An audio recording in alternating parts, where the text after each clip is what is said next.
नमस्कार, मैं निधि रतन और आप देख रहे हैं नेशनल दस्तक। बात करेंगे राम राज्य की। जी हां, उत्तर प्रदेश को राम राज्य कहने के साथ साथ यूपी के मुख्यमंत्री का कहना था कि उत्तर प्रदेश में नौकरियों की बम्पर भर्तियां की जाएंगी। इसके साथ साथ उत्तर प्रदेश सर्वश्रेष्ठ राज्यों में गिनतियों में आएगा और लोग देश विदेश से उत्तर प्रदेश में नौकरी करने आया करेंगे। सोचिए, लेकिन उत्तर प्रदेश के वासियों को ही नौकरी नहीं मिल रही है। कैसे नौकरी मांगने वाले छात्रों पर लाठीचार्ज किया जा रहा है। जब आप ये वीडियो देखेंगे तो आपके रोंगटे खड़े हो जाएंगे कि आपको धर्म की अफीम चटाने वाले नेता अपने बच्चों को विदेश पढ़ाते, अपने बच्चों को विदेश में सेटल कर रहे हैं और आपके बच्चों के उज्जवल भविष्य से किस तरीके से खिलवाड़ कर रहे हैं। लेकिन सबसे पहले मैं बता दूं, जो भी पत्रकार महंगाई, बेरोजगारी, भ्रष्टाचार पर बात करेगा या सरकार की फ्लॉप नीतियों पर बात करेगा तो उसके खिलाफ एफआईआर दर्ज की जाएगी। पुलिस की जांच बिठाई जाएगी। सीबीआई, ईडी को आगे कर उनकी कलम की ताकत को कमजोर करने की कोशिश की जाएगी। आप देखेंगे कि कैसे जनता के बीच में टीवी अखबार का जो भरोसा था वो खत्म होता जा रहा है। लेकिन सोशल मीडिया ही बहुजन मीडिया है, बहुजन मीडिया ही इस समाज की ताकत है। वो तमाम खबरें सोशल मीडिया के जरिए आप तक पहुंचती हैं या लोगों तक पहुंच पा रही हैं जो आज तक टीवी अखबार ने नहीं दिखाया, क्योंकि वो जातिवादी मीडिया है, मनुवादी मीडिया है और वो नहीं चाहते हैं कि जनता के बीच में सच को परोसा जाए। पत्रकार अगर सच दिखाएगा तो उसके खिलाफ एफआईआर दर्ज कराई जाएगी। ये देखिए, तस्वीर में जो शख्स आपको नजर आ रहे हैं ये है दैनिक भास्कर के पत्रकार राजेश साहू। कैसे लखनऊ में इनके ऊपर एफआईआर दर्ज हुई। इनका कसूर सिर्फ इतना था कि इन्होंने नौकरी मांगने वाले अभ्यर्थियों की खबरें चला दी। उन्होंने सरकार को एक्सपोज कर डाला। केंद्र सरकार और राज्य सरकार जो अपनी मैनिफेस्टो में लाखों नौकरियां देने का वादा करती हैं और कैसे पत्रकारों पर अब एफआईआर दर्ज की जा रही है।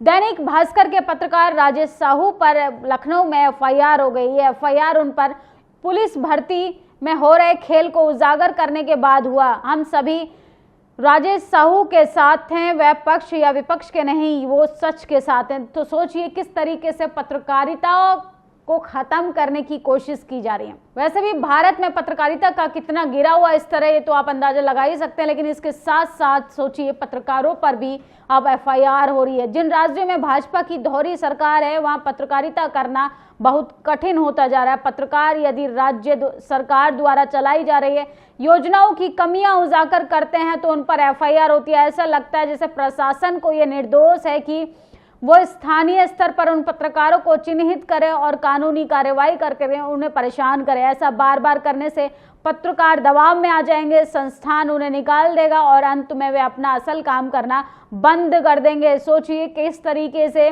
राजेश साहू को लगातार डराने की, धमकाने की कोशिश की जा रही है। मिड डे मील में जून रोटी खिलाए जाने की खबर दिखाने वाले पत्रकार के साथ भी ऐसा ही हुआ। तो सोचिए मिड डे मील में किस तरीके से नमक से रोटी खा रहे थे बच्चे। और हमारी सरकार मैनिफेस्टो में कहती है कि उत्तर प्रदेश को नौकरियों का हब बनाया जाएगा। वह ऐसा ही हब बनाया जाएगा शायद जहां पर अभ्यर्थियों के ऊपर लाठीचार्ज होता है, खबर दिखाने में पत्रकारों पर एफआईआर होती है। ये है राम राज्य, ये है हिंदू राष्ट्र है और ये उसी राज्य की मैं बात कर रही हूँ जो होर्डिंग बैनरों पे सर्वश्रेष्ठ राज्य दिखाया जाता है। आगे सोशल मीडिया पे ट्वीट करते हुए रेखा ने लिखा है, हमारे साथी राजेश साहू के खिलाफ केस दर्ज हुआ है। पिछले दिनों उन्होंने पुलिस भर्ती के नाम पर ठगी का स्टिंग किया था। इस स्टिंग में भी शामिल थी स्पाई कैमरे के से सब कुछ रिकॉर्ड था। राजेश को इस ठगी की जानकारी पुलिस अभ्यर्थी के एक छात्र के जरिए मिली थी। इसके बाद वे लग गए। करीब 10 दिनों तक पुलिस भर्ती के अभ्यर्थी बनकर बात की, फिर मुलाकात। ठग ने बड़े बड़े नेता मंत्री के नाम बताए लेकिन हमारे पास पुख्ता प्रूफ नहीं थे, इसलिए उन्हें नहीं छापा। इस मामले में राजेश के खिलाफ केस दर्ज हुआ है, जबकि होना था कि स्टिंग में शामिल उन 2 बंदों को पकड़ा जाता, उनसे पूछताछ की जाती, वो जिनका नाम लिया जा रहा है उनसे कनेक्शन जोड़ा जाता, तब इस मामले का जो खुलासा होता वह बड़ी खबर होती।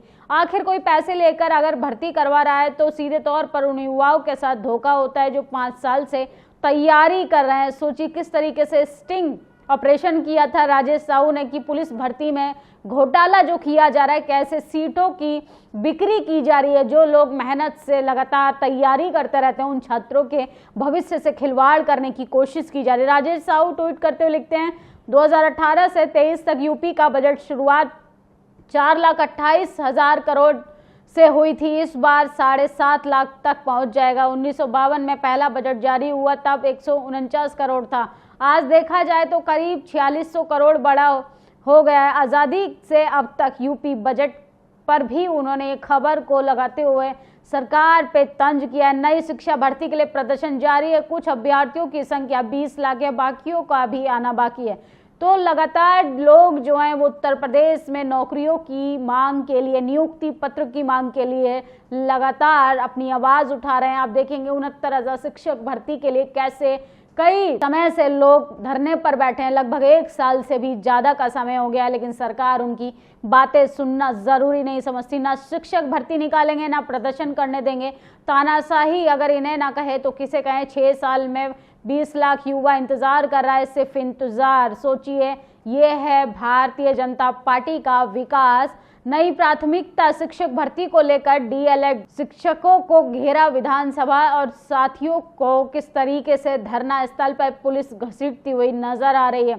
यूपी सरकार ने आज सदन में बताया कि राज्य में शिक्षकों के 85,152 पद खाली हैं। शिक्षा मित्रों और अनुनिर्देशकों के जरिए शिक्षक छात्र अनुपात को पूरा किया जा सके। अगर इतने पद खाली हैं तो इतने पद पर भर्ती क्यों नहीं हो रही है। सोचिए, यूपी में किस तरीके से पदों को खाली छोड़ा जा रहा है और उस पर सरकार जो है भर्ती करने का नाम नहीं ले रही है। जिन बच्चों ने सरकारी नौकरियों का एग्जाम दिया है तो उनको नियुक्ति पत्र नहीं दिया जा रहा है। कल हम शिक्षक भर्ती प्रोटेस्ट कवर करने इको गार्डन पहुंचे थे, छात्र परेशान है। वे कहते हैं पुलिस हमें यहाँ से उठाकर ले जाती है, मारती है, कहती है कि प्राइवेट नौकरी ढूंढ लो। उनका यह भी कहना है कि सरकार पिछले 5 साल से सिर्फ प्रताड़ित ही कर रही है।